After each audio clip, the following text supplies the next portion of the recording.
ฝึกจิตให้ตั้งมั่นแต่ว่าก็ต้องอาศัยเครื่องประกอบอย่างว่าแหละ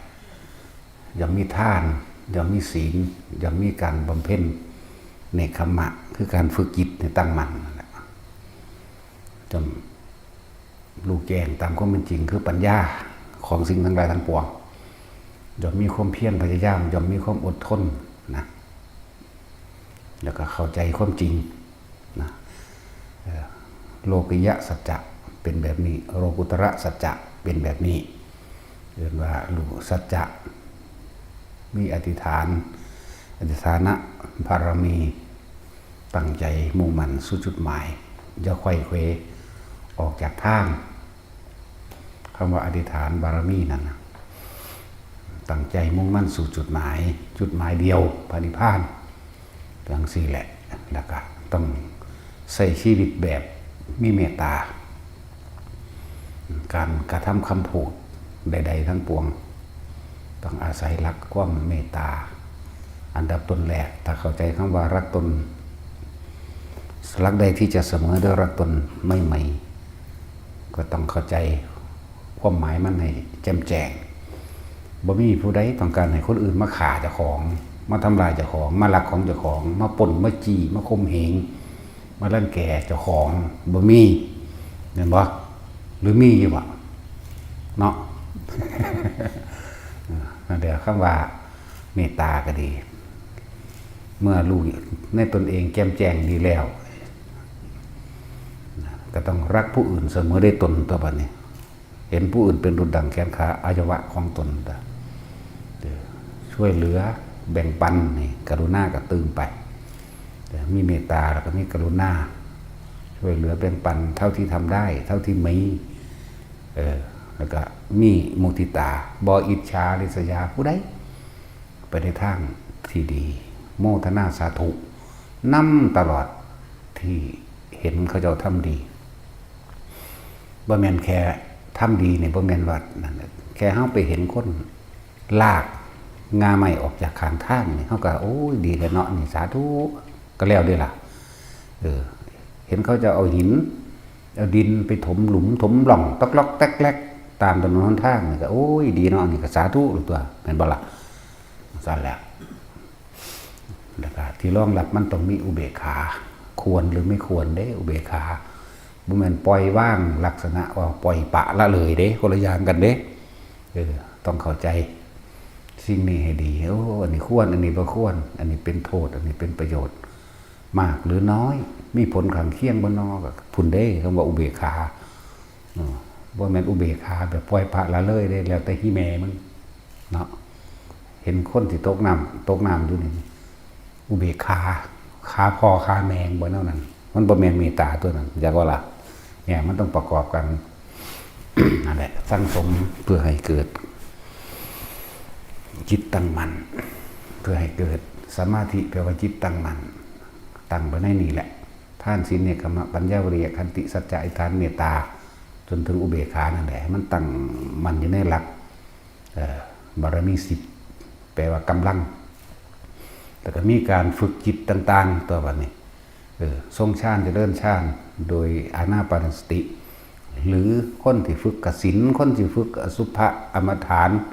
หรือแบบไรก็ได้ก็ขึ้นอยู่กับการเวลามันนำอยู่เด้บ่แม่นว่าเฮ็ดซ้ำใดซ้ำหนึ่งแล้วก็สิได้เลยแต่คำว่าการเวลานี่ก็บอกเป็นเรื่องอจินไตยหรือยืดยาวในจักหน่อยสำหรับคนที่มีฝึกมาแล้ว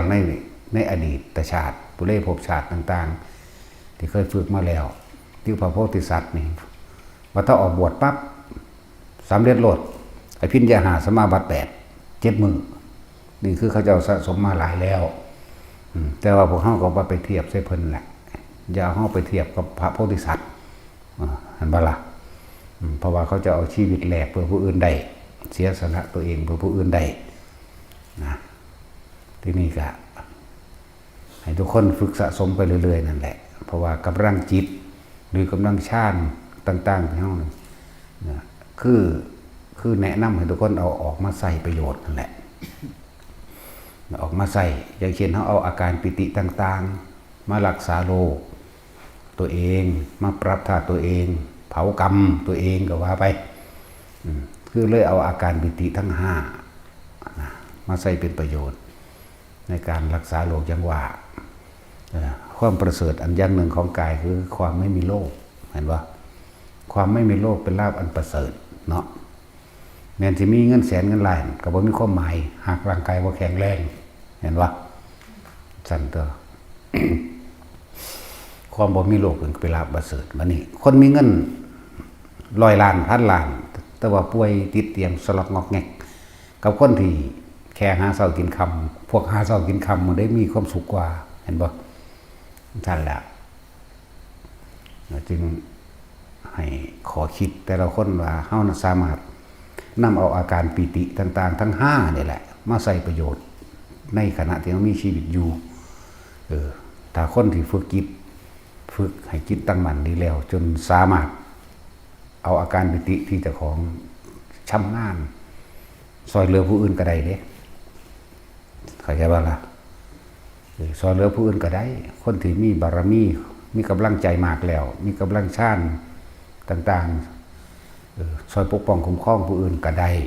เอาเท่าที่จำเป็นเด้แล้วก็ต้องเป็นประโยชน์พร้อมถ้าบ่เป็นประโยชน์หรือมีโทษ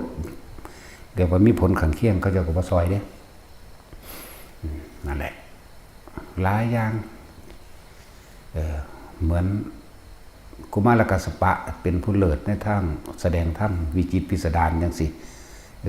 ไปแสดงธรรมกับอันกษัตริย์องค์นั้นโอ้ยแต่เฮาศึกษาแล้วกูบ่สอนแบบนี้อยากว่าล่ะแต่ว่าเพิ่นเป็นหยังอยู่พร่ำสอนกันอยู่นำกันอยู่ซัดกันอยู่เป็นปีเด้พ่อมหากษัตริย์องค์นั้นลงแล้วเป็นประโยชน์อย่างมากมหากษัตริย์นั้นลงสร้างวัดสร้างว่าแล้วก็ให้หมู่ข้าทาสบริวารออกบวชจนสุดท้ายแล้วตัวเองก็ออกบวชอีกโอ้เลยได้เป็นหมื่นเป็นแสนเข้ามาหั่นล่ะสั่นแหละมันมีจังซั่นคือเขาเจ้ามุ่งมั่นเขาจะมีสมาธิเขาจะมีความตั้งมั่นเขาจะบ่หวั่นไหวนะสั่นแหละบ่คือเฮาเด้บอกยากสอนยากต้องบอกให้นรกสอนมันเนาะ สอนมันบ่ได้กันนรกสอนมันตัวตกนรกแล้วมันนั่งจื้อได้เองแบบว่ามันเฮ็ดหยังเนาะนั่นแหละ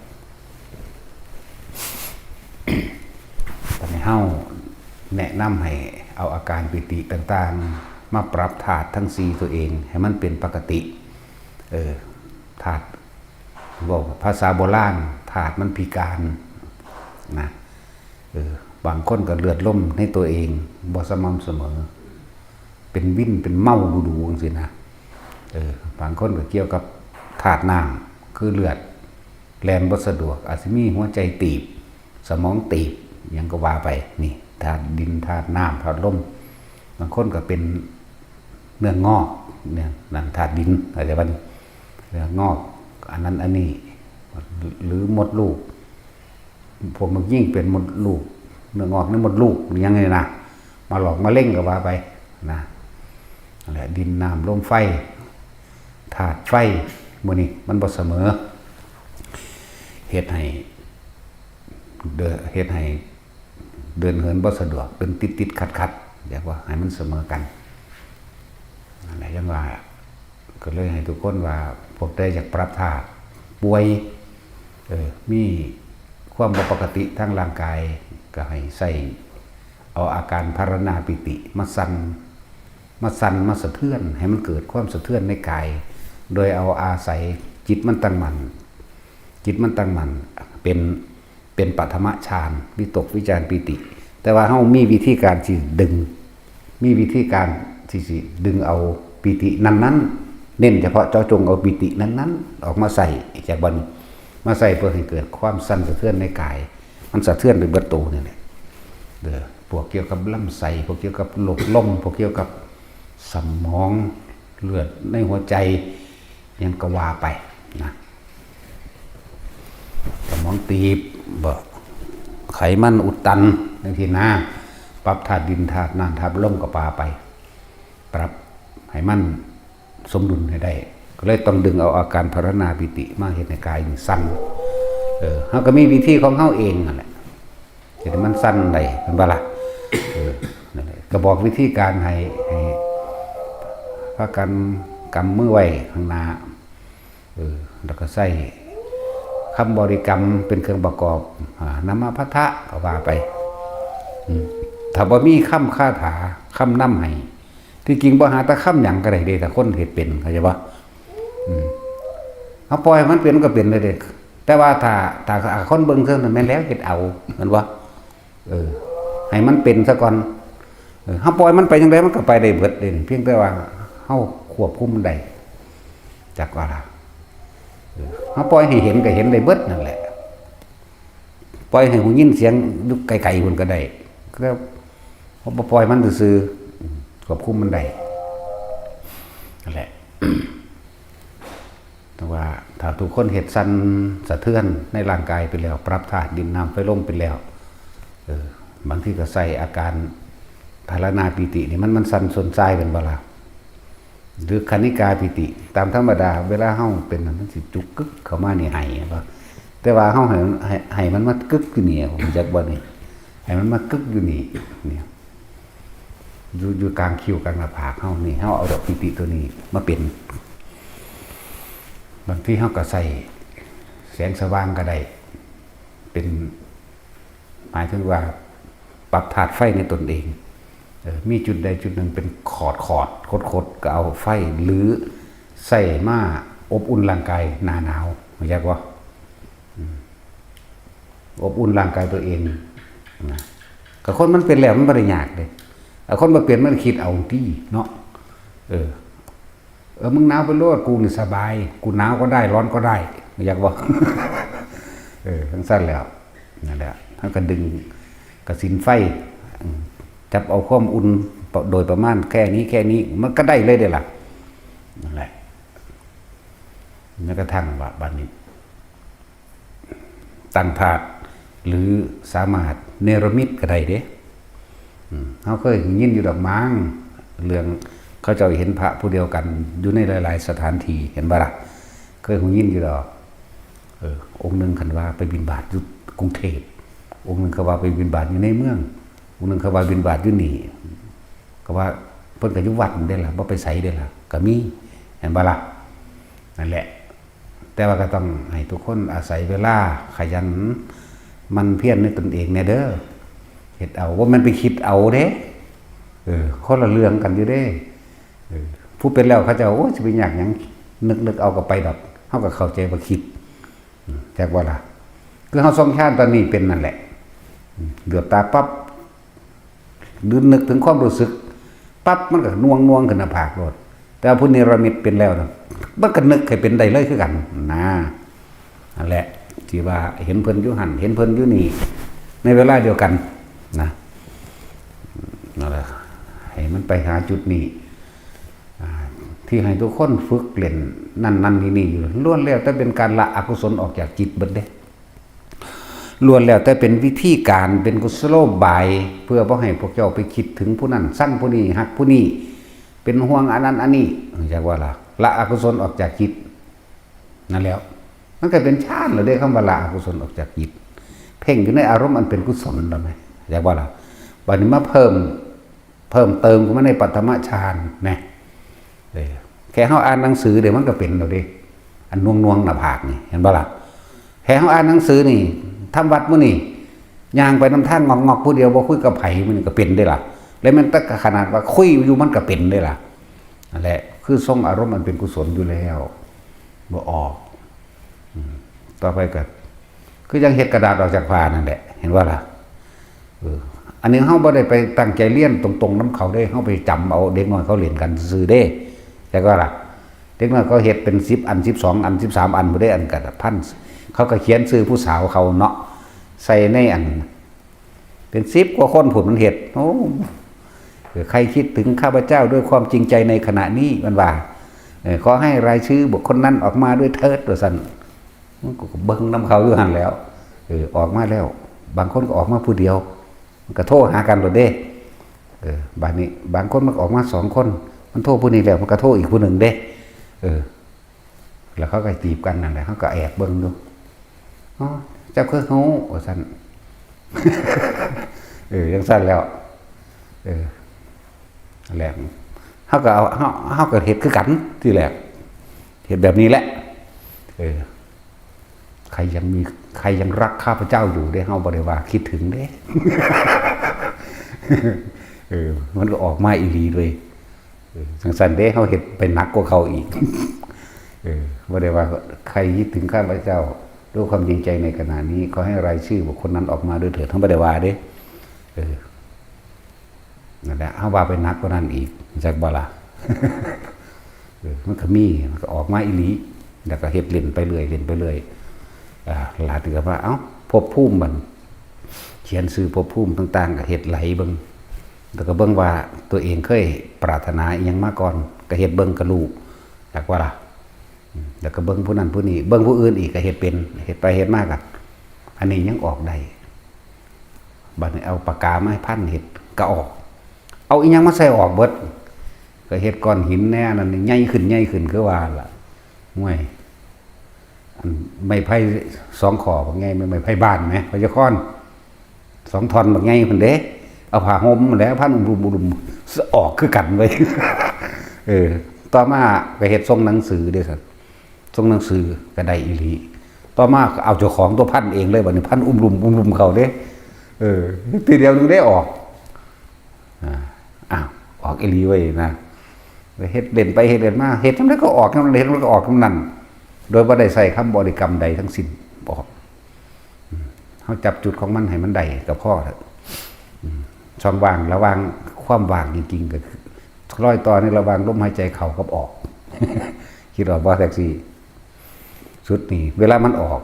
มันนี่น้อยนึงเด้ผ้าเส้นผมออกมาเป็น16 เสี้ยวหรือแง่เข้าไปนั้นวางสำนั้นแหละ มันจัง16 เสี้ยวว่าเส้นผมมันใหญ่หรือมันน้อยตอนนี้มันจะไปผ้าได้ปานนั้นเนาะแง่เข้าไปในหันแหละ ในช่วงคณะเดียวนั่นแหละดี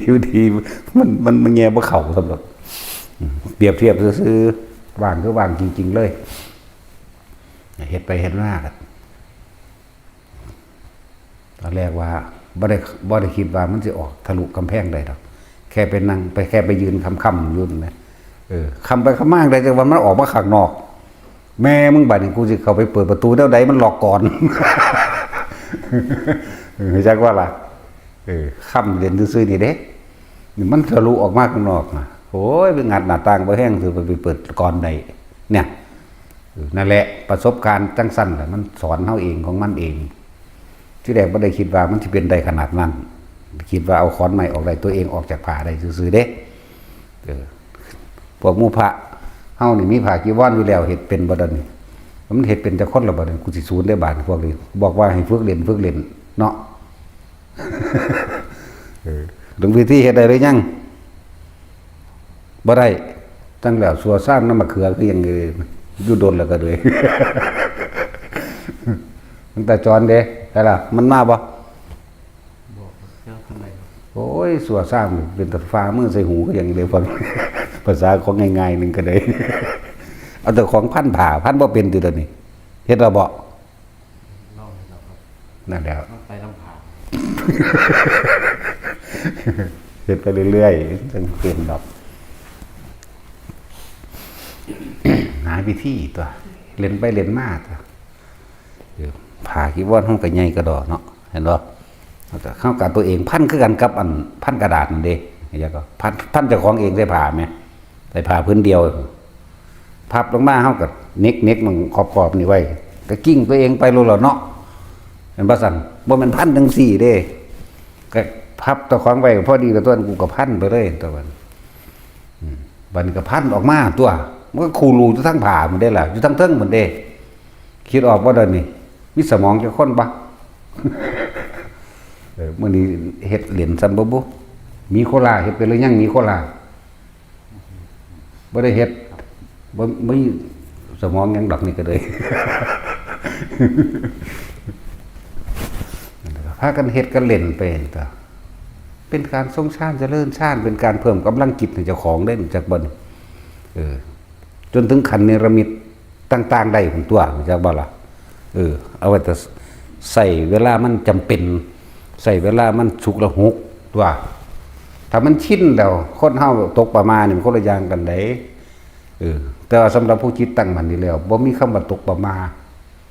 เข้าใจว่าล่ะบ่ตกใจบ่ตกประมามีสติตลอดการทุกเมื่อเพิ่นปึ๊บแต่ว่าสิใส่อันใดเป็นเครื่องป้องกันผู้อื่นก็ได้ป้องกันตัวเองก็ได้อยากบ่แล้วก็ฝึกวสีให้เกิดความคล่องแคล่วว่องไวของจิตของการอธิษฐานจิตหรือนิรมิตบางอย่างเพื่อเป็นการป้องกันภัยตนเองจังซี่ป้องกันภัยให้ผู้อื่นมื้อนี้ได้ทั้งนั้นตัว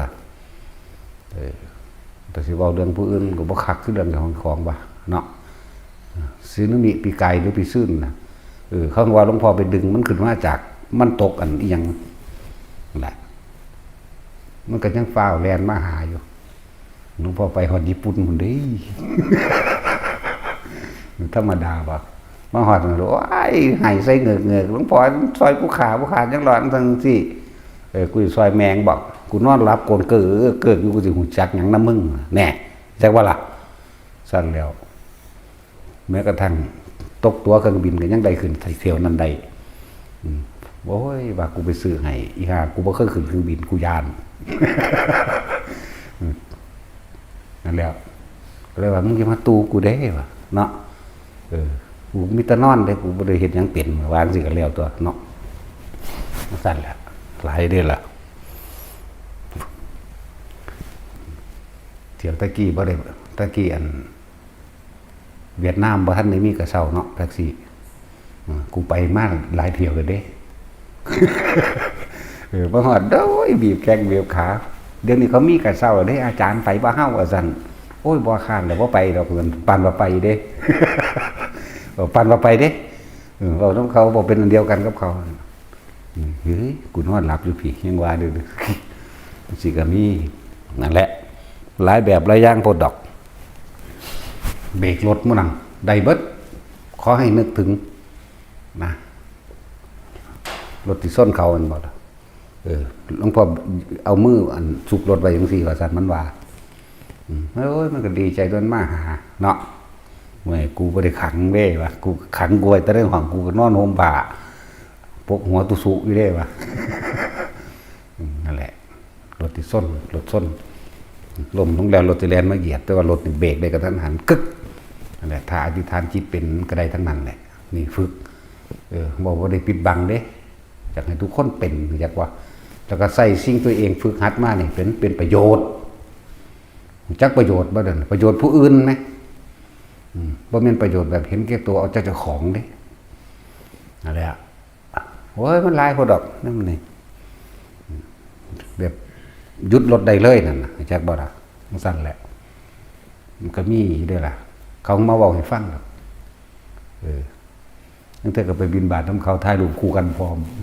อยู่ขอนแก่นบ่ได้ไปใส่จักเถือเอาถ่ายรูปถ่ายออกมาเบิ่งแม่นอีหลีมั้ยแม่งไผเนาะคือกูไถจังว่าเด้ซั่นแม่นกูอยู่บ่นอนี่ว่าเขาว่ารู้อะไรก็ก็แล้วได้ล่ะเนาะเดี๋ยวส่วนเบาเนื้อใหม่อีกตัวนั่นแหละการฝึกจิตให้ตั้งมั่นก็เกิดขึ้นเป็นกำลังตัวกำลังนี่เอาไปซอยผู้อื่นได้จักบ่ล่ะว้ายหางคนสิตายเฮายังไปดึงมาได้มั้ยเนาะคนของเฮาเด้อเนี่ยคนอยู่ในนี่ก็จักพูดดอกเรามาก็ถามเราเบิ่งไปหยังตั้งแต่18 19เรางามดอกแต่ว่าตอนเราเฒ่าแล้วงอนอีกซะแล้วงอนก็เป็นเด้แต่ว่าเฒ่านั่นแหละพวกเขาตายแล้วขึ้นมากก็มีอยู่เขาก็เห็นอยู่มั้ยเนาะถามเอาแต่เขามาคนในนี่เฮารู้กันอยู่ดอกซั่นแหละได้อะไรอย่างนี่คือการฝึกจิตให้เกิดตั้งมั่นดีแล้วก็เกิดเป็นกำลังได้เบิดก็อาศัยกำลังฌานสมาธิของเฮาเองนั้นสามารถนิรมิตได้ทั้งนั้นนะแต่เฮาสิเว้าในนั้นก็สิเว้าเรื่องพระจุลปันทกเห็นว่าซั่นเป็นพันๆองค์บ่ได้บาดนี่เฮาสิไปขี่ม้าอีหยังบาดนี่บ่ได้เสี่ยวเด้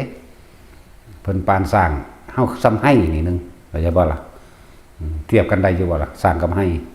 มันบ่ได้ใดเด้พระจุลปันทกเพิ่นก็สามารถเนรมิตกายออกไปได้ถึง 1,000 องค์ทำหน้าที่ต่างๆต่างกันองค์หนึ่งกวาดตากองค์หนึ่งซักผ้าองค์หนึ่งล้างบาตรองค์หนึ่งเสร็จบันไดองค์หนึ่งเฮ็ดสารพัดเก็บกวาดขยะโกงขยะหลายงงเลยผู้ไปเอิ้นเนาะนั่นแหละพระพุทธเจ้าพระมหาปันทกเอาน้องไส้มาบวชบวชอยู่4 เดือนกับทองคาถาค่ำสันๆนี่บ่ได้ขับไล่หนีตัวบัดนี้หนีซะศึกซะมึงน้อยใจยางออกหน้าวัดพอดีพุทธเจ้าสวนมาพุทธเจ้าก็มาสอนให้ตัวพระพุทธเจ้าองค์จริงๆบ่ได้เพิ่นนั่งอยู่งานนิมนต์พุ่นอยากว่าล่ะอันนี้องค์ปลอมๆเด้นี่ องค์เนรมิตเอาเด้นี่มาสอนให้จักว่าล่ะจังซั่นแล้วเอาผ้าไปจุ่มน้ำไปจุลปันทกจุ่มน้ำปั้นมาบิดผ้ามาน้ำทางนั่นแหละก็บิดมานี่ของจริงมันนี่สัมผัสอยู่กับมือตะกี้ผ้ามันแห้งนั่นพอตะจุ่มลงน้ำแล้วอันนี้ก็บ่จีรังอย่างเยื่อนเมื่อเปื้อนกับมือของเฮาเองถูกหมู่ตัวคูดแล้วก็เกิดกลายเป็นของปั้นมาเรื่อยมันก็น้ำก็หยดลงไปในดินทุกสิ่งทุกอย่างมีความเกิดขึ้นเป็นธรรมดามีความดับเป็นธรรมดามาสุดพระพุทธเจ้าบรรลุอรหันต์ซ้ำแล้วบรรลุอรหันต์แล้วพระพุทธเจ้าจักเสียไปใส่หรออย่าเพิ่งถวายอาหารนั่นปุ่นเพิ่นเบาเพิ่นรับงานนิมนต์อยู่พุ่นมาจากบ่ล่ะอย่าเพิ่งถวายอาหารยังมีพระอีกรูปหนึ่งบ่ทันได้มาในงานนิมนต์ให้ขาทาสบริวารแลนมันนิมนต์เถอะมาฮอดเราแม้พระเป็น1,000 องค์บาทนี่บ่ฮู้ว่ามานิมนต์ไผเจ้าค่ะแล่นก็ไปหาเพิ่นอีกให้ไปหาพระจุลปันทกเด้อเอิ้นชื่อเพิ่นว่าซั่นแล่นกลับมาอีกบอกว่าท่านเจ้าค่ะท่านองค์ใดชื่อว่าจุลปันทกเว้าขึ้นพร้อมกัน1,000 องค์หมดเนาะจุลปันทกทั้งเบิดเลยผู้ค้านี่แหละชื่อว่าจุลปันทก1,000แม่งบาทนี่แล่นก็ไปอีกเป็นเที่ยวที่3มีแต่สื่อเดียวกันได้เจ้าข้ากันวันนี้กลับมาพระพุทธเจ้าบอกว่าให้ดึงชายผ่าเพิ่นไว้เด้อว่าโดยข้าน้อยพระศาสดานิมนต์ให้ไปงานผู้เพิ่นชื่อว่าจุลปันทกนั่นแหละให้ว่าจังซี่แล่นมาเที่ยวที่4ได้จังได๋ไปเป็นตะเมื่อยคือยังได้ผู้แล่นอยู่ก็เลยมาฮอดขอนิมนต์ท่านพระจุลปันทกไปในงานนิมนต์พระศาสดาบอกว่าให้ไปก็ดึงผ่าจังร่วมกันเป็นองค์เดียวจังไปเห็นบ่ล่ะนั่นแหละเรียกว่าเนรมิตกาย สามารถเฮ็ดได้เป็นพันๆตัวเนาะสำเร็จ 2-3 คนมันสิยากหยังมันบ่ซั่นเอาว่าตัดสินก็สอนให้ไปแอบเบิ่งเขาอาบน้ำเบิ่งหีเขาแต่ว่าถ้าอยากกันบ่ได้เด้ถ้าอยากไปเห็นของเขานี่จ่อไปบ่ได้เด้ จักสิเรียนมันยังเหลวเนาะถ้าอยากว่าได้ไหมถ้าอยากบ่ให้เห็นว่าได้ไหมมันเห็นเพราะว่าพออยากก็มันอยากตัวมันจังมาเรียนเอาไปก็เลยเนาะเอาว่าพีเตอร์บ่แนวละมกต้องพอยี่ค้อนสั่นแล้วเฮ็ดได้ทั้งเบิดเนี่ยนี่แหละที่ว่าฝึกไปเรื่อยพวกเฮาเป็นของเล่นของอยู่โดยการทรงชาญเจริญชาญบ่แม่นว่าเฮาสิเอาฤทธิ์เอาเดชอีหยังเด้เรื่องเฮาเน้นย้ำมีจุดหมายเดียวนิพพานเท่านั้นเด้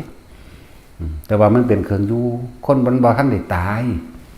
อย่างว่าซั่นมันก็ต้องมีแนวตื่นเต้นแต่ว่าตื่นเต้นโดยธรรมเด้อันนี้ตื่นเต้นโดย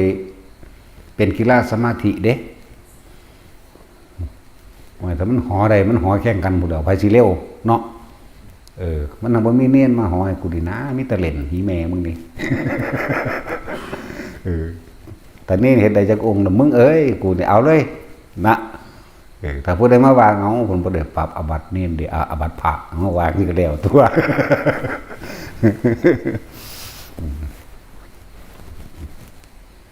หาแล้วสิคิดมันเฮ็ดได้ทั้งเบิดนั่นแหละบ่ว่าสิเฮ็ดให้กายลอยขึ้นกายลอยขึ้นนี่ดึงอุปงคาปิติขึ้นมาใส่ตัวนั่นว่าซั่น ทำให้กายนั้นลอยขึ้นไปในอากาศถ้าจับจุดได้แล้วมันทั้งใดดอก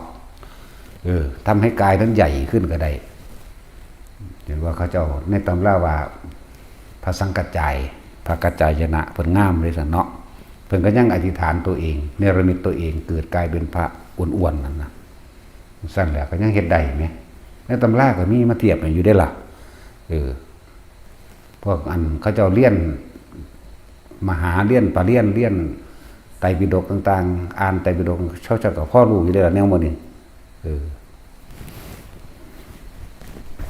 เขาเจ้าก็บ่ได้มาขัดงานดอกเพราะเฮาเว้าในหนังสือมีแต่ว่าตัวจริงมันนั่นน่ะพวกเจ้าเฮ็ดได้บ่แม่นบ่ล่ะเฮาก็เฮ็ดบ่ได้ดอกเฮาเว้าซื่อบ่ได้มาถือไว้แหมเนาะฝึกเอาล้วนแล้วแต่เป็นการละอกุศลทั้งนั้นคนที่มีจิตทรงอารมณ์มันเป็นกุศลเพียงแค่ปัทมฌานนี่บ่แม่นแค่ว่าเฮาสิโดยอานาปานสติหรือลมหายใจเด้นี่มันก็เป็นปัทมฌานในขั้นต้นเด้ในการหนึ่งอ่านหนังสือธรรมะเข้าใจบ่นี่ก็เป็นเบื้องต้นแล้วเป็นผู้ละอกุศลออกแล้วในจิตเมื่อเฮาอ่านไปนั่นมันทั้งมีปิติเกิดขึ้นปลื้มขึ้นมาแม่นบ่ซั่นบัดนี้เฮาฟังธรรมะนี่ก็เป็นปัทมฌานกันเพราะละอกุศลออกจากจิตแล้วจากบัดนี้ฟังไปมันไปถือกับชีวิตจริงเจ้าของสะอื่นให้ขึ้นมาก็มีส่วนมากให้บางทีก็ขนลุกขนพองแล้วก็ยังให้ก็มีเด้วือว่าโมบลงเลยก็มีนั่นปัทมาฌานเหรอบ่วิตกคือการได้ฟังวิจารณ์คือคิดปัญญาใครควรไต่ตองไปนั้นทำปิติเกิดมันทั้งนี้ดอกช่วงมันเกิดแม้ว่าล่ะนั่นแล้วอ่านหนังสือธรรมะฟังธรรมหรือโดยวิธีอานาปานสติหรือฝึกจิตอันอื่นๆหรือเป็นกสิณฌานก็ตามเป็นพิจารณาซึ่งอสุภกรรมฐาน10ก็ตามกสิณฌาน10ก็ตามทรงพระวิหาร4ก็ตามหรืออาหารเรปฏิกูลสัญญา1หรือทำการเข้าสู่บทโหมดการแผ่เมตตาก็ตามนี่คือกรรมฐาน40ที่บอกอยู่เดี๋ยวนี้จากวันนี้เฮ็ดได้ทั้งนั้นบาดเฮาสังสมไปแล้วมันเกิดมีกำลังตั้งมันสามารถทดสอบทดลองตัวเองก็ได้ก็นั่นบ่ล่ะนั่นแหละให้มันได้ทนาไปก็ดีอย่าว่ามันบ่สำเร็จดอกผู้มันว่ามันฮอดบ่ฮู้จักดอกเนาะพวกขาดคะเนเอาจังซั่นนั่นแหละเฮาก็ใส่บ่แม่นว่ามันบ่แม่นมันเป็นของดีเด้มันคมอกุศลวิตกในจิตได้อันว่าซั่นจิตใจของเฮาบ่เข้าแล่นเข้าไปสู่การแสวงหาในความอยากได้อยากดีอยากมีอยากเป็นหยังนั่นแล้วถ้าผู้ใดที่อยู่ในทำวัดสวดมนต์ทำวัดสวดมนต์แม่นทำวัดกับทำวัดอยู่เดี๋ยวนี้คือจังเฮาทำวัดเป็นนี่น่ะเป็นเวลาของเฮาเป็นการรวมกิจกรรมแม่นบ่นี่มันก็เป็นการละอกุศลวิตกได้จิตตัวเองได้แล้วล่ะ2สวดมนต์โดยลำพังตนเองจากบ่นี้แม่นเฮาสวดพระท่านใดเฮากำลังหัดทองนี่โอ้กุศลธรรมหัดทองนี่มันก็เป็นแล้วจะว่านี่ละอกุศลแล้วสวดก็ไปก็มาเพื่อให้เกิดความท่องจำได้นี่ที่ไปว่าหยังกับการอยู่ในอานาปานสติเทวดามารพรหมทั้งหลายมนุษย์และอมนุษย์ทั้งหลายไม่อาจสามารถทำอันตรายได้เลยแม้กระทั่งกรรมเก่าว่าหลักเข้าใจว่านี่อกุศลกรรมเก่ามันบ่คิดถึงมันสิเอาหยังเป็นทางเป็นสายเข้ามาเฮาบ่ยืนสะพานให้มันเฮาบ่ทอดสะพานให้มันมาเฮาบ่ต่อสายให้มันมาเข้าใจบ่นี่มันมาน้ำจิตน้ำความคิดเข้าใจบ่บาดนี่จิตเป็นผู้คิดผู้หนึ่งผู้แต่งแต่จิตมันบ่ไปคิดหาบุคคลสัตว์สิ่งของจิตไม่มีที่ตั้งมันสิอาศัยเส้นทางใดเข้ามาหาเฮาเดี๋ยวนี้เห็นบ่ล่ะซั่นแล้วแต่เขาคิดถึงบ้านเขาแม่ตอนนี้ว่ามันก็ถึงเราได้แม่นประสันมาถึงเราได้เนี่ยแหละจิตมีที่ตั้งมันไปตั้งอยู่หันแล้วเพราะว่ามันไปคิดถึงบ้านหลังนั้นดังแต่ของเขาอยู่นั่นสมมติว่าพอดีเลยอกุศลก่อแสกมันก็บ้านน้ำตัวนี้ใดเฮ็ดให้เกิดความวิตกกังวลเร่าร้อนโอ้ยอันนั้นก็บ้านแล้วนี่บ้านแล้วบางคนคิดถึงหนี้ถึงสินตายเขาหยุดบ้านกูไปกูสิอยู่ใส่ไล่ไปเลยได้บาทนี่งวดรถกามี่นั่นเห็นต่อไปเลยเด้ งวดรถมือนั่นวันที่ทอนี่งวดรถหน่อยงวดรถใหญ่บ้านบ่แล้วทั้งสั่นจังสี่เป็นว่าสั่นไล่ไปหอดกิจการงานไล่หอดไปหาบังยืมหมายถึงความคิดนั่นแหละมันก็มาแทรกซ้อนเข้ามาในความคิดนั่นแหละแต่เฮาละอกุศลบ่มีอกุศลมันก็บ่วิตกในเรื่องจังสั่นแล้วเห็นบ่สั่นมันก็อยู่เป็นปฐมฌานน่ะสิก็แน่ก็จิตตั้งมั่นในเบื้องต้นเห็นบ่ล่ะจังสั่นแหละม่านทางใดสิมาทำลายได้กิเลสม่านทำลายบ่ได้เข้าใจว่านี่นั่นมารทั้งห้านี่กิขมาพิธินี่กิเลสมารแต่คือเครื่องทำลายล้างความดีนั่นแหละคำว่ามารก็จะแปลว่าผู้ฆ่าแปลว่าผู้ฆ่าผู้ล้างผู้ทำลายความดีทำลายความตั้งมั่นแล้วความคิดพวกเจ้าไปคิดถึงบ้านปรุงแต่งกังวลต่อเลยเห็นปะไปคิดถึงรถต่อไปเลยบัดนี้ไปคิดถึงหอดสัตว์เลี้ยงมาขายงัวบ่ขายถ้าผู้มีงัวมีควายคิดถึงสวนอ้อยสวนมันคิดถึงสารพัดที่จะเอาไปจำหนอกจำน้ำเนี่ยบ่ไหลเง่าต่อกันเลยดิเข้าใจบ่นี่เป็นสายแห่งปฏิจจสมุปบาทการเกิดเลยเด้นี่แล้วนั่นแหละดังว่าถ้าเฮาทองสวดมนต์อยู่นี่สมมุติว่าเทพบุตรม่านจอเขาอยู่มึงกูสิขามันกูสิเฮ็ดอันนี้ใส่กูสิเฮ็ดงาไม้หักใส่หัวมันก็น่าเห็นบ่แต่ว่าเฮาสวดมนต์เฉยอยู่นี่หักก็หักบ่รอดพุ่นมันเปลี่ยนปิวออกไปทั้งไม้หุ่นงาไม้จักว่าล่ะจังสั้นแหละสิไปไว้ยังกับผู้ทรงฌานโดยอานาปานสติก็บ่ต่างกันก็เหมือนกันในปฐมฌานเลยดีบ่ต่างกันดอก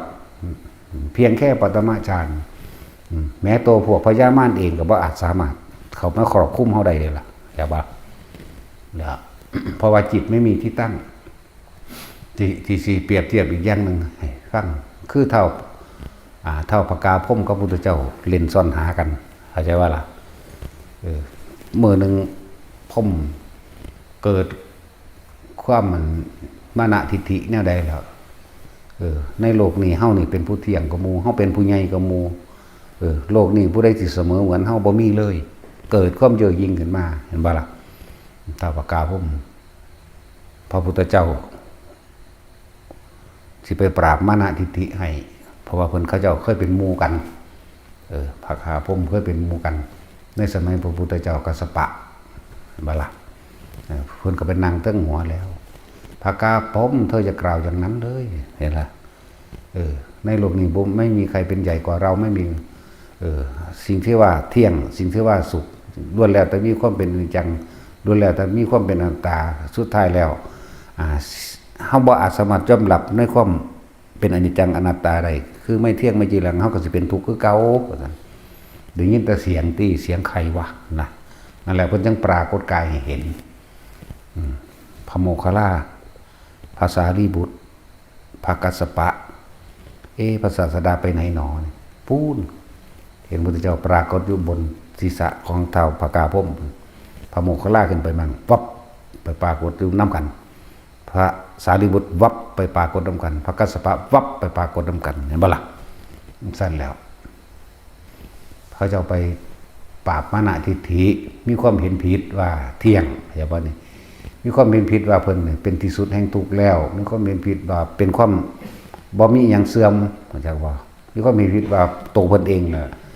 สิดลบันดาลเอาผู้ใดก็ได้จักว่าสั่นตัวแล้วพระพุทธเจ้าจังว่าก็เลยไปปราบมานะทิฏฐิให้เพิ่นก็เลยว่าก็เลยเรียนวิธีกันให้หาจิตอยากว่าให้หาจิตเล่นซ่อนหากันเขาบอกให้มันเข้าใจง่ายสุดดอกถ้าพวกเธอว่าเที่ยงก็เลยเล่นบักท่าท้ายกันว่าจงหาดวงจิตเรียกว่าจงหาดวงจิตจงหาจิตวิญญาณของแต่ละองค์ว่ามันสิหาเห็นหรือว่าเห็นแต่ว่าล่ะเพิ่นสิเทียบคำว่าเที่ยงคนสิเทียบคำว่าจีรังยังยืนคนสิเทียบคำว่าอนัตตานั่นแหละ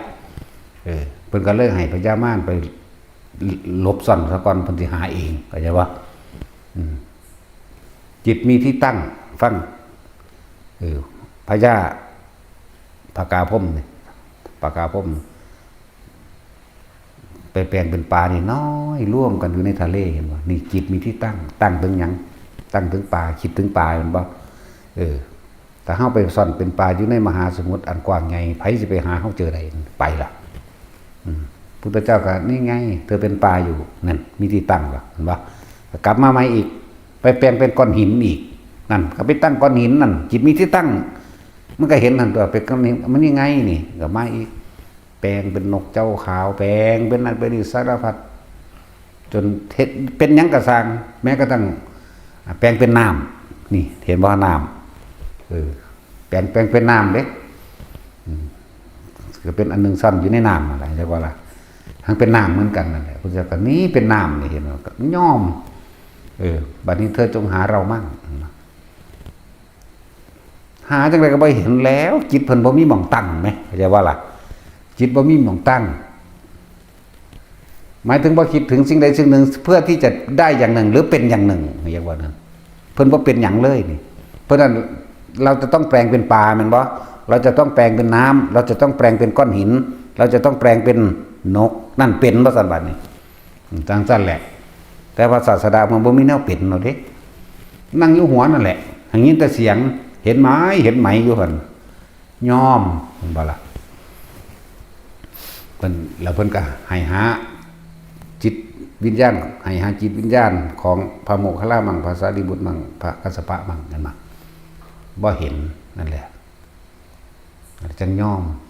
จึงฟังธรรมบัดพุทธเจ้าแสดงธรรมในอนิจจังทุกขังอนัตตาให้ฟังมันก็บรรลุได้ล่ะแน่โอ้หลวงบาหาถ้าจิตเธอยังมีที่ตั้งอยู่ในความปรารถนาอยากได้หรืออยากเป็นความเกิดยังมีอยู่เนี่ยแต่ว่าถ้าบุคคลผู้ใดหมดความปรารถนาแล้วความอยากได้และอยากเป็นไม่มีนี่จิตไม่มีที่ตั้งเทวดามารพรหมทั้งหลายย่อมหาไม่เจอเข้าใจว่าล่ะเนี่ยหาบ่พอตัวเพิ่นก็ได้บรรลุเด้ตะกี้ผู้นี้ดึงเพิ่นเด้สมัยเป็นหมู่กันเท่าพกานี่ไม่พกานี่กับโชติบาลมานพหมายถึงพระพุทธเจ้าห้องแสวงเสวยชาติเป็นโพธิสัตว์แล้วเคยดูถูกพระพุทธเจ้ากัสสปะไว้ก่อนเด้นั่นสัมมาสัมโพธิญาณจะมาจากไหนกันเล่าไส้หัวจากเวลาเมาเหล้าจักน้อยพร้อมเด้กินเหล้าอยู่เด้ ก็สิเมาเว้าเข้าข้างมันซื่อดอกว่าเว้าอีหลีหล่นเมาเหล้า ก็ไส้หัวไปแต่กระทาประการมาส่วนเข้าวัดโอ้ยจะภาษาอะไรกับสมณะหัวโล้นอันนั้นนั่นเป็นว่าดูถูกกันนั่นแหละมันจึงเป็นเหตุให้เวลาพวกเดรัจฉีหรือพวกบ่เคารพนับถือโอ้ยพวกหัวโล้นนั่นแหละกรรมของเพิ่นจักบ่ล่ะสมณะหัวโล้นนี่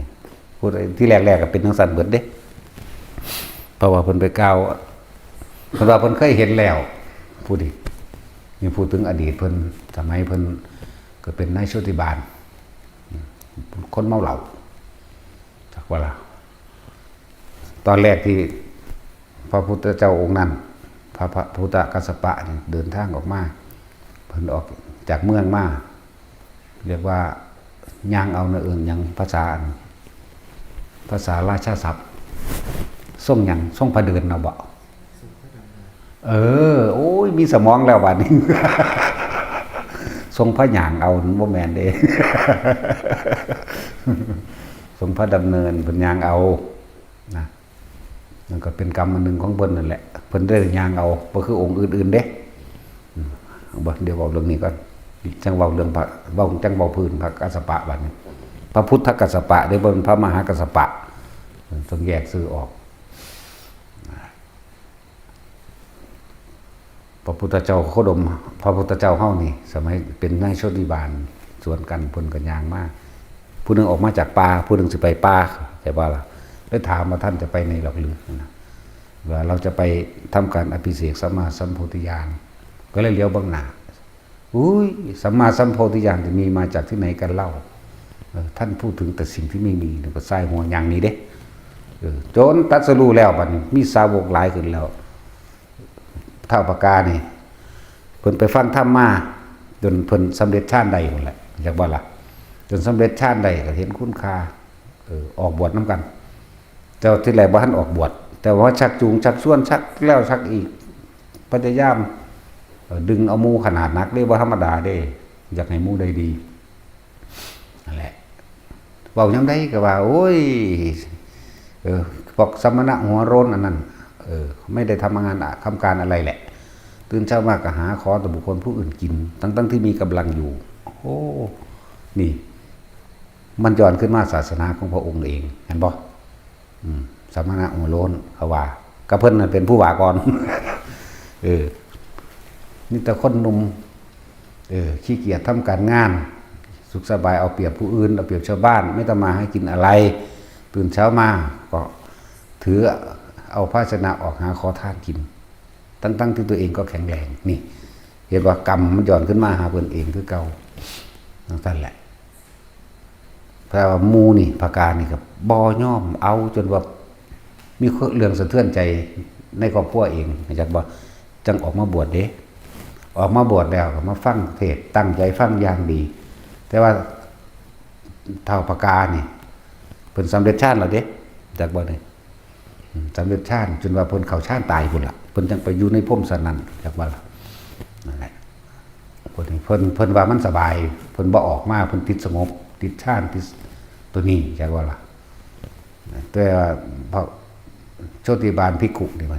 พระพุทธเจ้าบวชให้แล้วทรงจำซึ่งพุทธวจนะคำสอนของพระศาสดานี้แล้วก็ออกเผยแผ่เป็นที่กว้างขวางมีคนติดตามนะเป็นล้านอยู่ดอกเป็นล้านอยู่พวกเขาอาจจะเป็นเสี่ยวหนึ่งของเพิ่นก็ได้อยู่ในนี้เนาะนะบ่ล่ะสั่นแหละทำให้ศาสนาของพระพุทธศาสดาพระองค์นั้นจะเดินรุ่งเรืองต่อไปเหมือนกับการเป็นกระไรแก่ตัวไว้แน่แหละแต่ว่ากรรมอันไปดูถูกไว้เฮ็ดให้เพิ่นตัดสรู้ซาอยู่ถึง6 ปีจากบ่ล่ะแล้วก็คำที่เขาด่าว่าสมณะหัวโล้นแม่นบ่ก็เคยไปเคยด่าเพิ่นเขาเจ้าไว้ก่อนนี่ไปทั้งใดก็ว่ามีแต่คนหนุ่มคน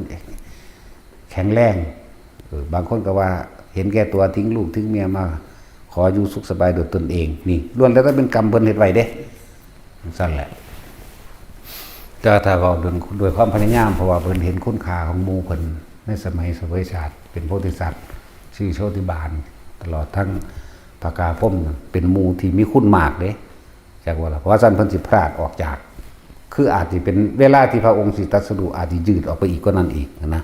เพราะว่าเด่นคุณของท้าวภาการเป็นผู้คุ้มนะก็เลยดึงตัวเองกลับขึ้นมาได้นะจังซั่นแหละในสุดท้ายแล้วท้าวภากากับบรรลุไปนำกันนั่นแหละเขาเจ้าเห็นคุณค่าของกันเขาเจ้าเรียกกตัญญูก็ว่าได้อย่าว่าล่ะกัลยาณมิตรที่ดีนะมันบ่ยอมย่อท้อในการที่สั่งสอนแสดงเกิดให้เห็นตามความเป็นจริงได้นี่ก็เป็นเรื่องนึงสำหรับเรื่องของพระพุทธกัสสปะเฮาบัดนี้โหจักเฮากับไผละเนาะอยู่นี่ฮู้จักบ่ปุ๊บางคนฮอดบ่ฮู้จักได้ว่าสิมีพระเจ้าองค์เดียวเท่านี้นะเนาะว่าแท็กซี่บางคนนะผมบ่จักหยังหรอกแล้วผู้เป็นก็จะบ่ฮู้จักสาวิกาบ่แท็กซี่ชื่ออะไรว่าสาวิกาแปลว่าหยังโอ้รู้จักมีสมองเงินมาจดจำได้ชักน้อยแล้วสงสาวิกาข้ามน้ำคนแห่ไปเด้แห่ออกไปเป็นล้านๆเด้พระพุทธเจ้าวิริยะธิกะมันสงสาวิกาข้ามน้ำพวกท่านทั้งหลายจึงรออยู่ที่นี่คือพระปทุมะนี่รออยู่ที่นี่อาทิตย์เดียว7 มื้อบรรลุโพธิญาณแสดงธรรมครั้งแรกบรรลุอรหันต์หาประมาณไม่ได้ทั้งมนุษย์และเทวดาจังซี่นะก็คือพระพุทธเจ้าเฮาเด้บรรลุโสดาบันผู้เดียวพระอัญญาโกณทัญญะแต่ว่าเทวดาบรรลุ18 โกฏต่างกัน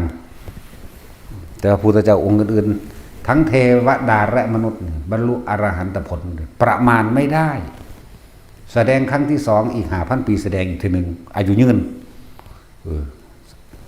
จังมาว่าบรรลุอรหันต์ถึง180 ล้านโกฏบรรลุอรหันต์180 ล้านโกฏจังซี่นะแล้วบรรลุโสดาสกิทาคาก็อีกระดับหนึ่งอีกนะบ่เว้าจดไปอยากว่าซั่นแหละอีก 5,000 ปีแสดงอีกครั้งหนึ่งมันธรรมดาเด้บ่เว้าดูๆซุมื้อคือพระพุทธเจ้าโคดมเฮาเด้เข้าใจบ่ล่ะพระพุทธเจ้าเฮาแสดงอยู่เบิดมื้อโลดบ่ บ่ได้พักได้ผ่อนเป็น จังซี่แล้วองค์อื่นๆคือว่านั่นแหละของเพิ่นมันยิ่งยวดโดยปัญญาตรัสรู้แต่ว่าการบำเพ็ญของเพิ่นสั่นก็จริงแต่ว่าเพิ่นมาเมื่อยบาดเพิ่นเป็นคนศาสตร์สุดท้ายนี่เห็นบ่ล่ะองค์อื่นบ่ได้เมื่อยปานนี้นานๆจังแสดงทีนึงอยู่สุขโดยวิหารธรรมอยู่โดยสมาบัติของไผของมันสั่น พระพุทธโคดมเฮานี่เมื่อยก็หมู่ดอกแล้วก็ยิ่งยวดเรื่องยังเกิดขึ้นก็สร้างกูเอาข้อเขาแลกเลยเข้าใจบ่เรื่องนั้นคือว่านั่นแหละมันสินั่นกันบ่ได้แต่ว่าโดยความสามารถเสมอกันพระพุทธเจ้าย่อมเสมอด้วยพระพุทธเจ้าไม่ยิ่งหย่อนกว่ากันบ่ได้ว่าองค์ใดเก่งกว่าเด้เสมอกันเด้เด้อเพียงแต่ว่าความสั้นความยาวเพิ่นบำเพ็ญ4อสงไขยแสนกับหลังจากได้รับพุทธพยากรแล้วเป็นนิยตะโพธิสัตว์ไปแล้วบางองค์8อสงไขยจังซี่ซ่าก็จริงบริวารก็หลายขึ้นกว่ากันอยู่ส่วนวิริยะติกะ18อสงไขยแสนกับหลังจากได้รับพุทธพยากรเป็นนิยตะโพธิสัตว์แล้วบ่กลับคืนใดได้พวกนี้บ่ได้คือพวกอนิยตะนี่เปลี่ยนใจได้อุปปารมีแล้วนี่บำเพ็ญมานี่ได้ขันธ์2แล้วนี่เปลี่ยนใจได้เด้คือพระสงฆ์เฮาองค์ใดองค์หนึ่งจังซี่สิได้รับรัตพยากรจากพุทธเจ้าองค์ข้างหน้าบ่เอาหรือไว้กูนั่นพยากรแล้วกูสิได้ไปต่ออีกถึง16อสงไขยบ๊ายบายโดดดีกว่าแต่มีเด้จังซั่นแบบเอาตัวรอดก็คนเดียวเนาะ ถ้าเขาลำบากมาแล้วมาฝากกูนี่ล่ะ เอาต่อไปก็บ่เอาแต่ที่ว่าเรื่องเหมือนกับหลวงปู่ใหญ่หลวงปู่หมันเฮานี่เบื้องต้นนึงเด้นั่นน่ะบ่ทันได้นานเด้เบื้องต้นเขาเจ้ายังมีอานุภาพขนาดนั้นเนาะอีพอยิ่งบัวมื้อนี่เบื้องต้นนึงเด้นี่ยังมีอานุภาพขนาดนั้นสังฆานุภาพขนาดนั้นเข้าใจบ่ล่ะมีลูกศิษย์บริวารขนาดนั้นสิไปว่าหยังกับผู้พระพุทธเจ้าเนาะนั่นแหละเขาเจ้าเปลี่ยนใจได้เขาเจ้าเป็นเบื้องต้น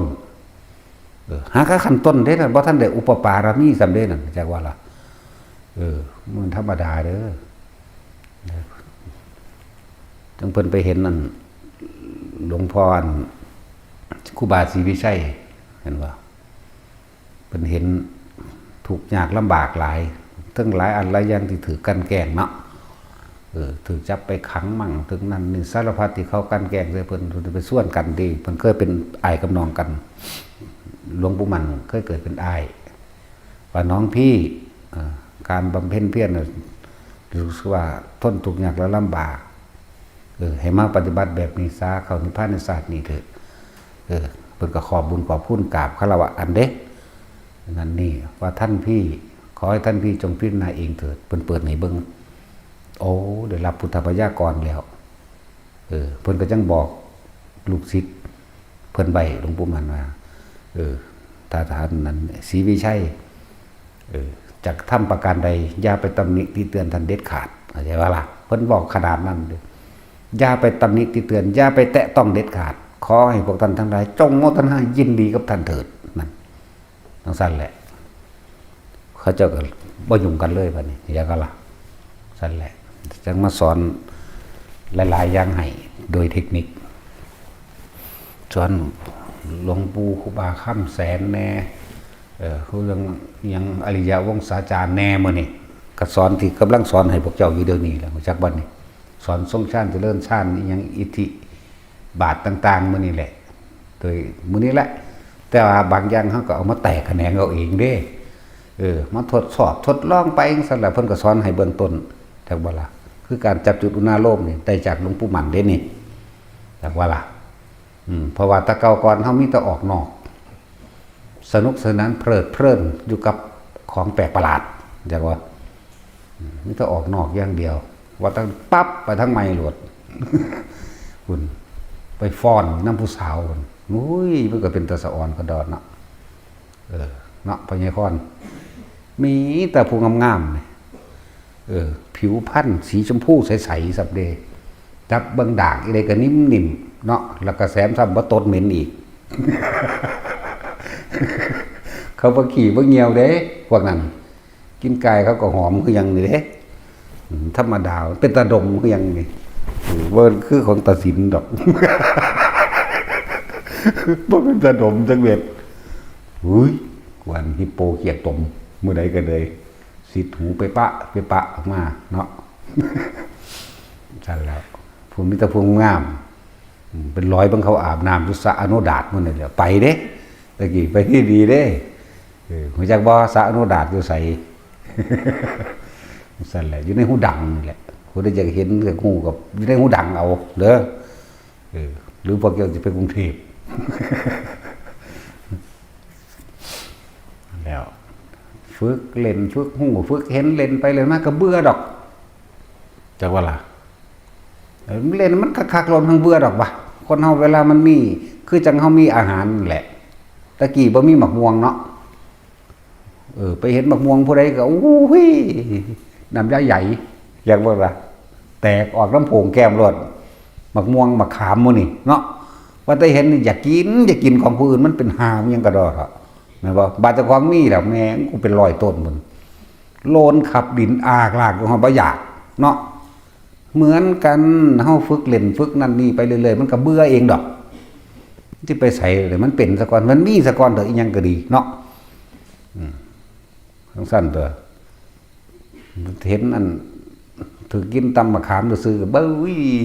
โผงแก้มทั้งในน้ำลายแตกนัวออกรวดเนาะเห็นบ่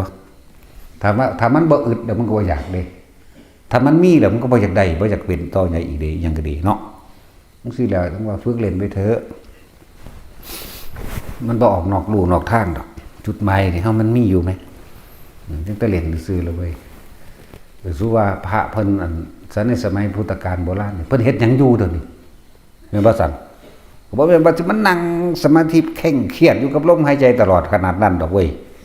แม่นบ่ซั่นบ่แม่นนั่งอยู่ซั่นเดินกึ่งฟึ่งอยู่หั่นบ่แม่นเพิ่นก็มีแนวเล่นแนวหัวเพิ่นคือกันนั่นแหละเนาะนั่นซั่นแหละถ้าโมกขลาก็หังมีแต่ไปเล่นทั้งนอกตัวแต่ว่าเพิ่นบรรลุแล้วดอกไปดีพวกดอกไปเบิ่งนรกกันพระโมคคัลลาก็ดีเนาะเขาเดี๋ยวก็ไปสวรรค์มั่งเบิ่งนรกมั่งนี่นั่นมั่งสารพัดว่าแม่นว่าเพิ่นสินั่งขมอเป็นอรหันต์หัวต่ออยู่หั่นเด้เวลาหิวเพิ่นก็กินคือกันตัวเขาเฮาก็เลยเก็บท้องไข้ได้หนาวคือกันตัวพระสารีบุตรปวดท้องเป็นโรคท้องโรคลมสมัยแต่เป็นฆราวาสแม่เอาน้ำตาลนั่นน่ะน้ำตาลอ้อยจากน้ำอ้อยว่าน้ำอ้อยนะน้ำอ้อยที่เจ้าตะกี้เอางัวย่างเอาควายย่างเอาเด้ปั้นอิ่วเขาอันบ่เอารอเทียนมาหมุนใส่กันนี่ปั้นแล้วก็ไปเคี่ยวแล้วก็เอาใบอ้อยมาเฮ็ดเป็นก้อนนะแต่จริงมันเคยเห็นบ่เด้อนี่เคยเห็นอยู่ในตลาดกูเฮ็ดก็เป็นได้กูสิบอกให้แสดงว่ากูเฒ่าแล้วแต่ว่าหังนมอยู่เนาะกูเฮ็ดก็เป็นเด้เพราะกูไปลักกินอ้อยเขาเจ้าดีๆได้ลักกินอ้อยเขาเจ้าแล้วก็ไปหาเขาเจ้านั่นแหละลักแล้วจังไปขอที่หลังพ่อใหญ่ก็ขออ้อยเจ้าเด้อถือไปทำโอ้ยมึงสิกินยากๆมันตักกินให้หั่นนั่นก็จะเอาอิ่วอ้อยด้วยล่ะควายตะกี้ให้นั่นมันติดบักหำควายมันซึ้งสันอีหลีเด้แต่ว่าผ้ามันตายแล้วล่ะหมายถึงเป็นหมู่เดียวกันกับลูกคนนั้นนะแต่ว่ารักไว้เขาเจ้ารักแล้วก็กินไปได้เครื่องล้ำแหละจึงไปบอกพ่อใหญ่ขออ้อยเด้อข่อยรักอ้อยเจ้าแล้วโอ้ยกินแต่มันสิกินเท่าใดว่าซั่นบอกมันอิ่วเพิ่นเอาใส่เขาเจ้าใส่ถังใหม่เด้นั่นแหละแล้วก็ไปเบิ่งเขาเจ้าต้มเคี่ยวจนว่ามันเวลาเข้มข้นจังเอามาอัดเป็นก้อนเด้รอเอาได้บัดแล้วจังไม่เฮ็ดแบบแล้วจะเอาใบอ้อยเด้มาใส่อยากว่าใบอ้อยนั่นน่ะอันพับข้างซ้ายพับข้างขวาใส่กันจนว่าก้อนเด้มันหวานอยู่เด้อ้อยนี่จักสิหวานบ่หวานนี่อ้อยนี่บูดบ่อยู่อีหานี่บ่มีสีสันบันเทิงจังเม็ดใครอยู่มันได้ผัวแต่ใจขนาดเดียวคนจะไปเอามันเนาะแต่สิบ้าตายก็ตายว่ากูนี่นะเนาะเรื่องสั้นเลย เวลาเขาเจ้าเจ็บท้องเป็นโรคลมป่วนจังซี่นั่นแหละพระโมคคัลลาก็เป็นผู้ไปหายามาให้ว่าน้ำอ้อยใส่กันกับยังละพระโมคคัลลาก็ไปหามาให้กินตัวเที่ยวที่สองบ่กินเลยหัวไอ้มึงสิมาย่านตายอยู่พ่อสำนีดอกหามาได้เดียวได้นี่ความบาดถิ่มเลยแล้วมันก็เศร้าเอาเองนั่นแหละเขาเจ้าตัดสินนั่นดีหลายอย่างก็ดอกมันเป็นเครื่องอันนี้นำมาบอกให้ฟังบ่อยากให้ซีเรียสปฏิบัตินี่บ่แม่นสิไปนั่งเคร่งเครียดจังซั่นยืนเฮ็ดอยู่กับแต่ตัวสำคัญคือสติกับลมหายใจกับอุณโลมนี่แหละอยากบ่ล่ะเฮาบ่ได้เอาทามันเฮาบ่ได้เอาเวลาพร้อมบ่แม่นตั้งเวลาใส่กันบัดนี้สมาธิ30นาทีโมทนาด้วยกันนะว่ามึงนั่งคิดอยู่รอบโลกมึงก็บ่รู้ล่ะอันนั้นเนาะอันนี้เฮาย่างบ่คิดเห็นบ่คิดยืนเดินนอนนั่งอยู่กับลมมั่งแน่บางทีก็เว้ากับหมู่แต่ว่าจิตใจบ่ออกไปปรุงแต่งก็มีเด้เห็นบ่ล่ะว่ากับหมู่อยู่กูทรงชาญเบานี่ก็ต่างกันเด้ล่ะเฮ็ดสบายๆว่าพวกเฮาฝึกสบายคือผู้ใดมาฝึกเป็นแล้วไปเฮ็ดเอาเองนี่เวลาทำรวมกิจกรรมสังฆกรรมกันนี่อันนี้แหละก็มีเท่านี้นึงมีแต่ยามมื้อแลงนี่ส่วนยามมื้อเช้าก็ถ้าจะกินข้าวก็หนีไปเวียกมันหูจักเวียกบ่เนาะพวกนั้นพวกคนนั้นบ้านนอกนั้นเขารู้จักคำว่าเวียกบ่วะเนาะรู้จักคำว่าเวียกไหมเวียกหมายถึงงานใครงานมันเด้อเฮ็ดเวียกทำงานนี่ภาษาไทยวรรณคำอันนี้ไทยแท้เด้สิบอกให้เด้อภาษานี่ไทยแปลว่าหยังแปลว่าอิสระมาจากไสมาจากพุทธะแปลว่าอิสระแปลว่ารู้ตื่นแล้วไทยจริงๆนะพุทธกับไทยขึ้นเดียวกันใช่บ่ล่ะมันเว้าคักๆคนภาษาเฮาก็คักเดี๋ยวพระพุทธเจ้าก็เลยเนาะแต่ว่าบ่มีหลักฐานนะเพราะมันเกิดนานแล้วมีแต่พยานหลักฐานถูกต้องได้แล้วมันนานอะไรว่าไปฝึกเล่นไปแหละสิไปซีเรียสอีหยังกับมันคนปฏิบัติธรรมก็ต้องก็ว่าสั่นเอิ้นว่าเป็นผู้รู้ผู้ตื่นผู้เบิกบานบ่แม่นบ่สั่นอันนี้เป็นผู้รู้จังได๋ทั้งบ่ตื่นเนาะ บ่เป็นปากบานเด้ ผู้รู้ผู้ตื่นผู้ปากบานไปหาเว้าขี้คุยโอ้แว่ๆทั้งนั้นทั้งนี้เนาะว่าซั่นไปหาสอนผู้อื่นแต่ว่าบ่สอนเจ้าของ ผู้รู้ผู้ตื่นผู้ปากบานพวกจังซั่นเด้ออยากจะเว้าบัดเขาติดขัดปัญหามากกันตอบเขาบ่ได้แต่ของบ่เคยเป็นเนาะอ่านมาเว้าอันนั้นของเฮามาเข้าป่าเด้เอาเถอะนะผ่านประสบการณ์ป่ามันสิรู้เรื่องออกมาไปก็ดีเพราะตอนเข้าไปนี่เงียบวังเว้งโวเวเขาหั่นมึงเอาเถอะนะไปก็เลยอยู่ผู้เดียวเว้ยตั้งแต่เสียงปวกโคซันมันคลาโว้ยความคิดมันหอดใจแล้วนั่นมันสั่นดอกเนาะผี พวกบางชนิดมันขึ้นกกใหม่เด้โดยเฉพาะอีหยังที่กกบักเหลื่อมนั่นน่ะพวกนี้มากินได้เปลือกบักเหลื่อมเปลือกต้นมันน่ะนะจักบ่ล่ะเต็มอยู่นั่นน่ะถ้าย่างเข้าไปใกล้มันสั่นหัวติอันขี้มันนั่นขูลงมานั่นธรรมดาขนลุกหยาบขึ้นแล้วเห็นว่าซั่นมันคิดมันก็ขนลุกคนตัวของเฮาบ่ได้ออกจากลมหายใจหนึ่งบ่ออกจากจุดอุณโลมหรืออาการปิติจุดใดจุดหนึ่งที่เขาตั้งไว้เลี้ยวเบิ่งกับบ่มีหยังบ่มีความคิดก็เลี้ยวเบิ่งได้ล่ะจักว่าสัญชาตญาณว่าสัญชาตญาณก็มาจากสัญญาความจำได้ไม่รู้ที่มันเคยผ่านมาหรือสัญชาตญาณญาณมาจากคำว่าญาณะสัญชาติมาจากสัญญานั่นแหละจักว่านั่นความรู้โดยสัญญาคำว่าสัญชาตญาณคูโคลงมาก็เหลียวเบิ่งซื่อก็บ่ได้คิดหยังเด้ล่ะเท่านั้นแหละความรู้โดยสัญญาที่มีมาแล้วในการก่อนเรียกว่าสัญชาตญาณ สัญชาตะญาณะนังสั้นตัวที่มันติดมาก่อนเขาเกิดผลตัวพวกทั้งสิเห็นบ่ล่ะนั่นแหละบัดนี้เสียงนกห้องแวกว่าขึ้นแล้วโอ้ยตายแล้ววันนี้พวกนกฮูกกับพวกเขาไปด้วยกันฮูกเกิดเลยบัดนกอันนกขี้ที่นกถึกทื่อเห็นไหมหูยเบาคือคนคือยังนี่เกเดฮะมันเป็นตัวเมียกับตัวผู้เข้าใจว่ามันจีบกันเด่นผู้หนึ่งมันคือเบากันนี่เด้ทางหนึ่งเด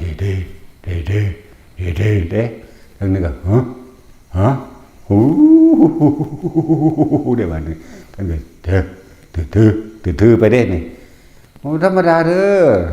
อหำหดเบิดแล้วแม่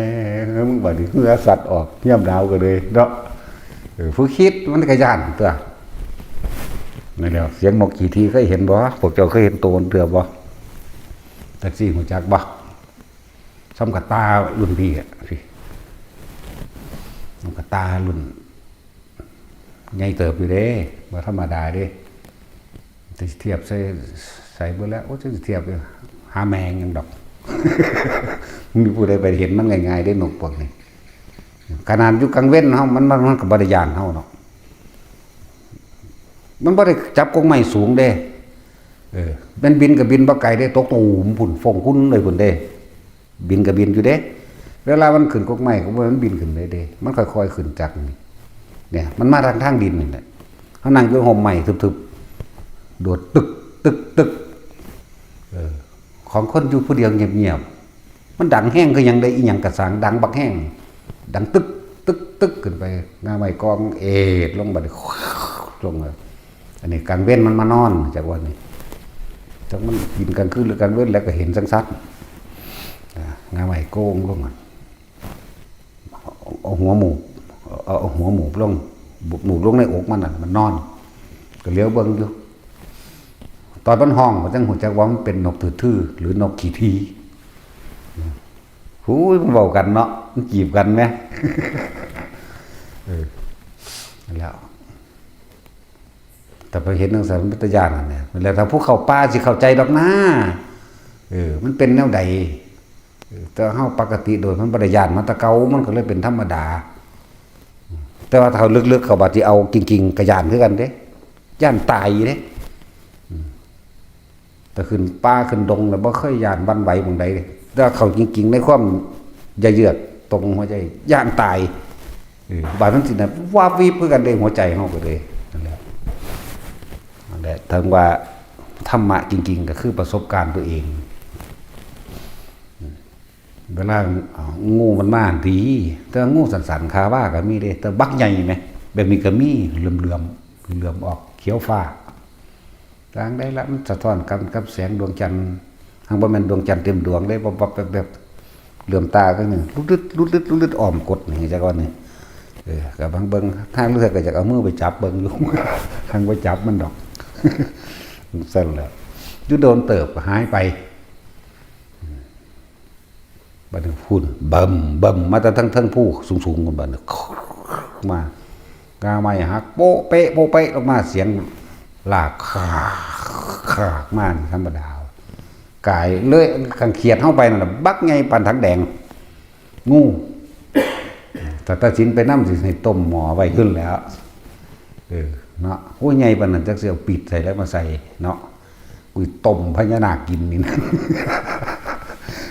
เหลื่อมยุบมาเด้อแล้วยังสั้นแล้วลากลงไปสาดไปไกลๆในวันนี้ยังสั้นก็มีนั่นแหละนี่คือสิ่งที่กระทบว่าในขณะปัจจุบันนี่เฮาสิคิดหยังจากบ่ล่ะ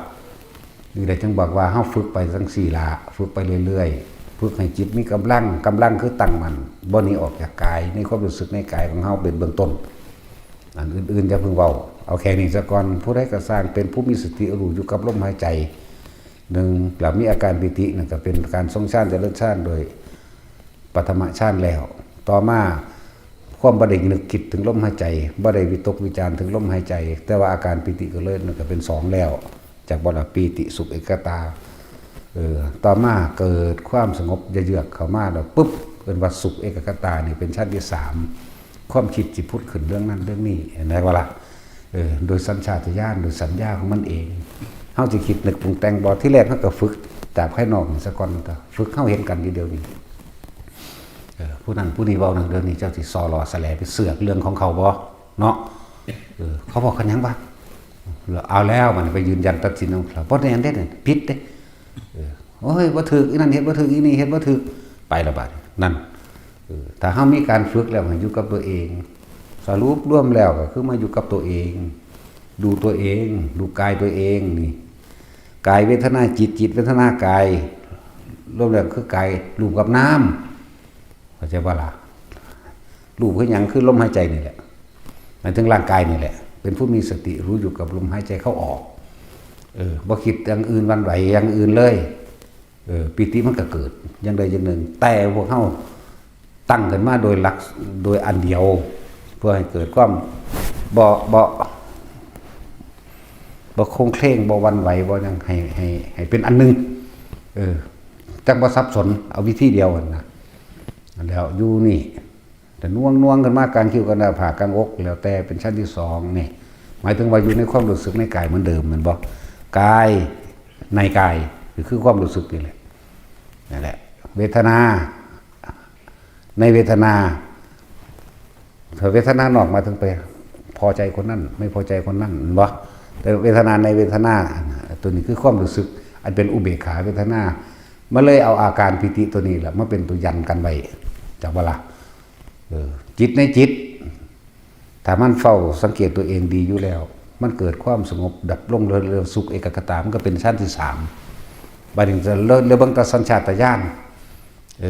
หมายถึงความจำได้ไม่รู้ตาเก่าที่มันเคยมีมาแล้วในอดีตชาติก็สร้างหรือมันปรุงแต่งขึ้นเอาเองหรือยังกระไรออกไปเถอะมันบ่ปรุงแต่งดอกมันสิพูดขึ้นโดยสัญญาทั้งเบิดมันบ่ปรุงดอกถ้ามันถึงจุดนั้นแล้วแต่ว่าเฮาสิปรุงน้ำมันบ่เท่านั้นแหละอยากว่าเฮาสินึกคิดคาดคะเนสรุปหาเหตุและผลหยังกับมันบ่ที่มันแสดงสิ่งต่างๆที่เป็นสัญญาเก่าๆที่มันพูดขึ้นมันบ่แม่นแค่คำพูดกลิ่นเสียงหรือเกิดกลายเป็นเรือนเป็นเล่าเป็นบ้านเป็นเมืองเป็นชาติเป็นภพเป็นชาติไปเลยเด้แต่ว่าล่ะแต่ว่าถ้าเฮามีความมั่นคงตั้งมั่นดีแล้วเฮาสิเป็นผู้เบิ่งมันซื่อๆรู้เฉยๆเห็นเฉยๆได้ยินเฉยๆเราไม่มีในสิ่งที่เห็นเข้าใจว่านี่บ่ไปมีอารมณ์รวมบ่ไปคิดรวมในสิ่งที่เห็นในสิ่งที่ยินในสิ่งที่ได้กลิ่นจากว่าล่ะเหมือนกับที่ว่าเสียงต่างๆที่มันเกิดขึ้นนั่นแหละเสียงนกมันฮูกนี่นกหยังงอไปเลยเด้คิดไปเลยเด้ยินซื่อๆว่าต้องไปหาซื่อว่าต้องไปสรุปว่านกหยังนกฮูกหรือนกเขาอะไรอย่างนี้ทั้งสั้นแล้วก็คงยินซื่อๆนี่เคยได้ก็เสียงเด็กหน่อยหายแว่ขึ้นมาเนี่ยโอ้ยธรรมดาบ่คนลุกขึ้นมาซื่อๆนะธรรมดาบ่ตั้งแต่เขาอยู่ในตนเองแท้ๆนี่คนลุกก็ยังแทรกซ้อนได้แทรกซ้อนจนคนหัวสังหลังหมดเลยทั้งที่บ่มีผมอย่างว่าล่ะแต่ว่ามันก็บ่ได้วันไหวดอกมันเป็นของมันเองซื่อๆโดยสัญชาตญาณเหมือนกันแล้วก็เฮายางมืนลมนะบ่มีแนวขวาก็ขวาไปซื่อๆนี่แหละเห็นบ่เฮายางไปตามทางลงๆแปลนอาจจะเป็นฝนตกเนาะขี้ตมลื่นไหลดินเหนียวนี่มืนลมขวาไปเลยเด้จักขวาเอาหยังทั้งที่มันบ่มีนั่นละเอิ้นว่าสัญชาตญาณจังซั่นก็มีอันนั้นเป็นสัญชาตญาณแต่สิให้เฮาตกใจบ่ตกใจบ่ตกใจบ่ตื่นเป็นสัญชาตญาณจักว่าล่ะจังซั่นแหละหลายอะไรอย่างผู้ใดฝึกตนเองได้แล้วก็สิรู้ในผู้นั้นเองนั่นแหละเสียงแปลกประหลาดสัตว์ประหลาดปรากฏเกิดขึ้นลูกไฟดวงสีแดงเป็นคือไฟอีหลีเลยเป็นคือไฟที่เขาจุดเห็นเป็นก้อนกลมๆใส่กับบันแต่คือเอาน้ำมันใส่นี่ก็มีลอยไปลอยมาอยู่ต่อหน้าต่อตาเขาเนี่ยวูบเข้ามาก็มีพุ่งออกไปก็มีบูบวาบหมุนวนออกมาก็มีสารพัดเด้บ่แม่นมานั่งอักลากอยู่นี่ จะเห็นคือเฮามันบ่แม่นเด้ไปผู้เดียวแต่จะฮู้หันมันบ่ซั่นนั่งอากลากนี่กูคือบ่เห็นทั้งคนกูก็บวชเหมือนกันนั่นแหละทำไมกูไม่รู้หาแม่มึงบอกมึงนอนแต่อยู่ในห้อง กูไปทั้งไม่เนาะแต่ของบ่ไปปฏิบัติแต่ของบ่ออกป่าออกดงเอาเองแต่ของบ่กล้าแม่นว่าซั่นหลายแบบหลายอย่าง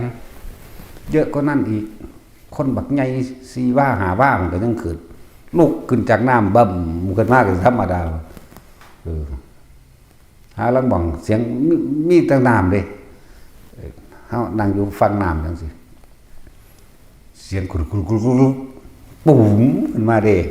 ธรรมดาบ่ขนาดมันมืดแต่เห็นได้เข้าใจบ่ล่ะแล้วก็บ่มีอีหยังขึ้นมาจากน้ำแต่จริงๆเฮาบ่สนใจดอกแต่มันตุ้มตัวตาหนาก็เบิ่งซื่อๆเด้ล่ะก็น้ำฟกอีหลีเด้พวกเจ้านั่นก็ฟ่องขึ้นมาอีหลีนี่แหละหังบ่มีอีหยังขึ้นมาเห็นน่ะก็นั่งเบิ่งซื่อๆนี่แหละก็บ่ได้สนใจเลยยามเช้าก็บ่ได้สนใจธรรมดาเฮ็ดอยู่จังซั่นล่ะ